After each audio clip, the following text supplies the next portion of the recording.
নমস্কাৰ বন্ধুসকল, সকলোকে মোৰ এটা নতুন ভিডিঅ'ৰ যোগেদি স্বাগতম জনাইছোঁ। আশা কৰোঁ আপোনালোক সকলো ভালে আছে।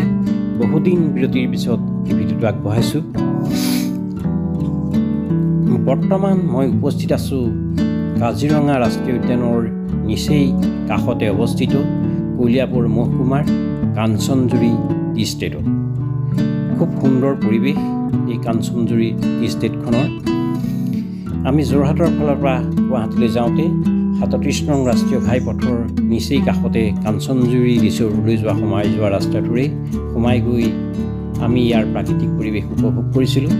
লগতে কেমেৰাত আবদ্ধ কৰিছিলোঁ এই ধুনীয়া ধুনীয়া পৰিৱেশবোৰ। ইয়াৰ কাষতে লাগি আছে কাৰ্বি পাহাৰ।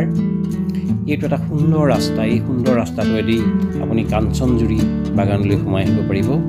ইয়াৰ প্ৰাকৃতিক পৰিৱেশ উপভোগ কৰিব পাৰিব। এই কাঞ্চনজুৰি টি ষ্টেটতে আছে অসমৰ মাননীয় মুখ্যমন্ত্ৰী শ্ৰদ্ধাৰ হিমন্ত বিশ্ব শৰ্মাদেৱৰ পত্নীৰ মালিকানাধীন বাণী কিং ৰিজৰ্টখন। অত্যাধুনিক এখন বিলাসী ৰিজৰ্ট, খুব সুন্দৰ। আমি ৰিজৰ্টখনলৈ যোৱা নাই যদিও তাৰ কাষেৰে যোৱা ৰাস্তাটোৱেদি গৈ আকৌ এটি ৰোডত সংযোগ হৈছিলোঁগৈ।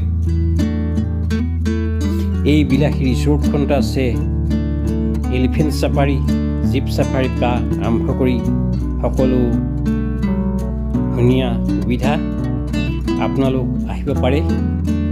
এই বিলাসী ৰিজৰ্টখন থাকি উপভোগ কৰাৰ লগতে ইয়াৰ প্ৰাকৃতিক বিনন্দীয়া পৰিৱেশ উপভোগ কৰিব পাৰে। এই কাৰ্বি পাহাৰ লগতে এই কাঞ্চনজুৰি টি ষ্টেটৰ সৰু সৰু পাহাৰ সদৃশ টিলাবোৰত ৰোপণ কৰা চাহ গছবোৰে ইয়াৰ প্ৰাকৃতিক পৰিৱেশ ইমান ধুনীয়া কৰিছে যেন এখন সেউজীয়া তুলিচাহে পাৰি থৈছে। কেওফালে সেউজীয়া সেউজীয়া আৰু সেউজীয়া, খুব ধুনীয়া লগা পৰিৱেশ। আমি এই কাঞ্চনজুৰি টি ষ্টেটৰ এই পৰিৱেশ সুন্দৰকৈ অনুভৱ কৰিছিলোঁ আৰু সেইবাবে এই ভিডিঅ'টো সংগ্ৰহ কৰি এই ইউটিউবত আপলোড কৰিছোঁ। চাবচোন, আপোনালোকে ভাল পালে কমেণ্ট কৰিবচোন কেনেকুৱা দেখে। খুব ধুনীয়া লগা পৰিৱেশ।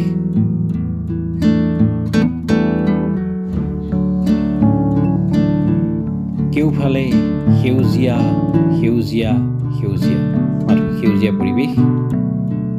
আমি এই ৰাস্তাটোৰে গৈ থাকোঁতে এই ধুনীয়া ধুনীয়া মুহূৰ্তবোৰ আবদ্ধ কৰি ৰাখিলোঁ আৰু এয়া আপোনালোকলৈ আগবঢ়াইছোঁ। চাওকচোন ইয়াৰ পৰিৱেশবোৰ উপভোগ কৰক। ইমান ধুনীয়া প্ৰাকৃতিক বিনন্দীয়া পৰিৱেশ। খুব ভাল লাগে এই পৰিৱেশবোৰ উপভোগ কৰি।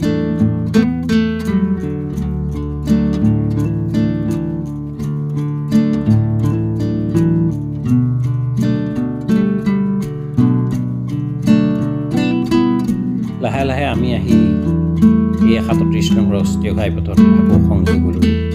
ধন্যবাদ। ভাল পালে ভিডিঅ'টো শ্বেয়াৰ কৰিব, কমেণ্ট কৰিব। ধন্যবাদ।